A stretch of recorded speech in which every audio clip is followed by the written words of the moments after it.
Salut! Dans cette vidéo, je vous explique l'achèvement d'activité.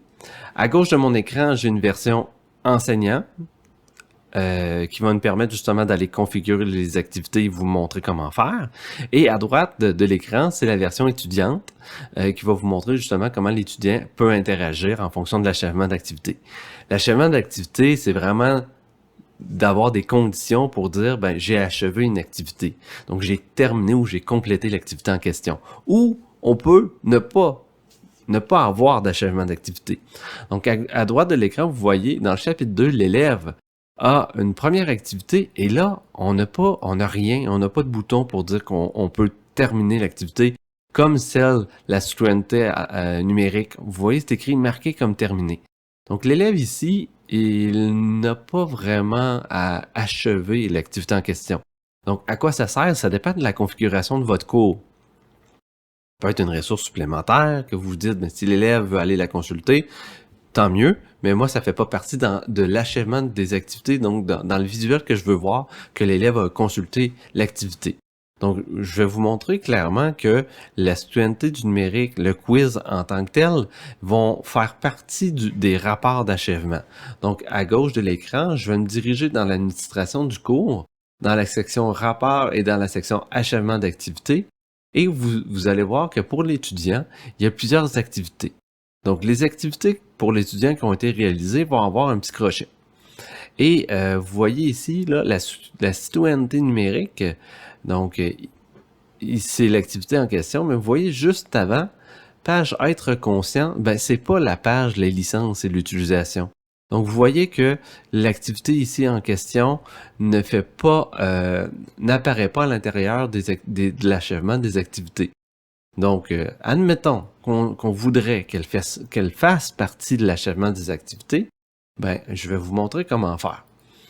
Je me dirige directement dans mon cours, je me dirige en mode édition et je vais aller dans les paramètres de l'activité. Donc, peu importe le visuel Moodle que vous avez, donc c'est toujours le même principe, vous entrez dans les paramètres de l'activité pour aller la configurer. Vous allez en bas complètement, il y a une section qui s'appelle achèvement d'activité. Vous voyez ici, c'est écrit ne pas afficher l'état d'achèvement. Donc l'activité en haut ici, là, page, les licences et l'utilisation des ressources libres de droit, il n'y a aucun achèvement d'activité. Et si je voudrais faire en sorte qu'il y en ait une, je clique dessus et vous voyez que j'ai des options. Donc les participants peuvent marquer manuellement. En tant que niveau 1, c'est ce qui nous intéresse. Donc, l'élève, si je sélectionne cette configuration-là, va avoir le bouton marqué comme terminé. Donc, moi, en tant qu'enseignant, je vais sélectionner enregistrer et je vais actualiser ma page. Et vous voyez ici qu'au niveau de l'élève, marqué comme terminé est apparu. Et vous allez voir aussi qu'au niveau de l'achèvement des activités, dans mon rapport d'achèvement d'activité, donc l'activité va s'être ajoutée. Vous voyez ici la page les licences. Qu'est-ce qui est intéressant de savoir, c'est comment que ça fonctionne. Donc, si l'élève clique sur marquer comme terminé, ben l'enseignant, lui, qu'est-ce qu'il va pouvoir voir? C'est qu'il va pouvoir voir que l'activité est terminée au niveau de l'élève en question. Donc, j'ai mon élève, j'ai mon étudiant, il a terminé l'activité, il a cliqué terminer. Il pourra avoir terminé la deuxième activité, et là, je pourrais rafraîchir ma page et je vais voir justement l'actualisation. Si l'élève se dit « Ah, ben finalement, j'ai peut-être pas assez consulté l'activité », je vais décocher « Terminer », je vais le remettre juste pour m'assurer que j'y retourne voir la ressource. Il peut le faire. Donc, si j'actualise ma page, vous voyez que l'achèvement des activités pour l'élève, c'est enlevé. On ne va pas au niveau de cette vidéo plus loin que ça.